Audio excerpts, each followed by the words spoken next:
Once upon a time, in a serene forest, there lived a brave eagle named Arthur. He was the most majestic eagle in the forest, renowned for his courage and wisdom.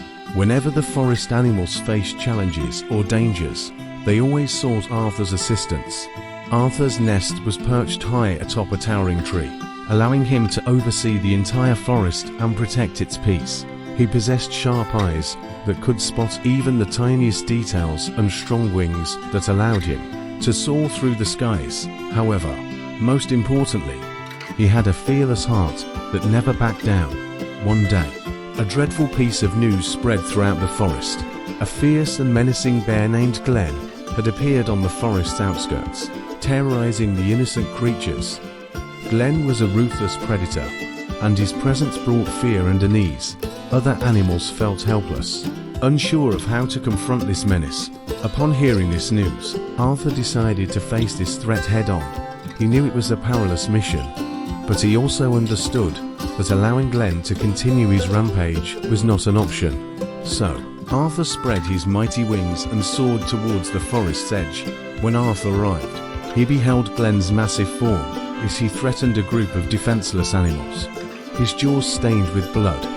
Arthur knew he had to take action, otherwise, the forest's peace would be forever shattered. Arthur approached Glenn, standing tall before him, gazing up with unwavering resolve. His feathers shimmered in the sunlight, exuding dignity and courage. "Glenn," Arthur spoke in a firm voice, "you can't continue like this. The animals of the forest need peace, not fear." Glenn stared back at Arthur, roaring in response, "I am the ruler of this forest, and I can do as I please."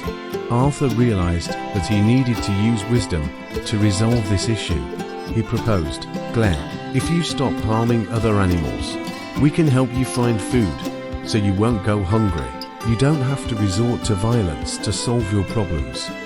Glenn pondered for a moment, his expression wavering. Eventually, he slowly lowered his threatening stance and agreed to Arthur's proposal. Arthur didn't mock, belittle Glenn, but instead demonstrated his kindness and wisdom. He assisted Glenn in learning hunting techniques and taught him how to find food without harming other animals. This gradual change transformed Glenn from a ferocious bear into a peaceful cohabitant of the forest. The story of this encounter quickly spread throughout the entire forest, and the animals admired Arthur's wisdom and courage. He became a hero in the forest, and his name was passed down through generations. His actions taught them that even in the face of the greatest difficulties, problems could be solved through courage, wisdom, and communication. Since that time, Arthur remained a legendary figure, a reminder that with a heart like his, we can overcome any obstacle and make the world a better place. This is a fairy tale about bravery and kindness that will be passed down for generations to come. The story has come to an end. It's time for you to go to sleep, child. Good night, and may you have sweet dreams.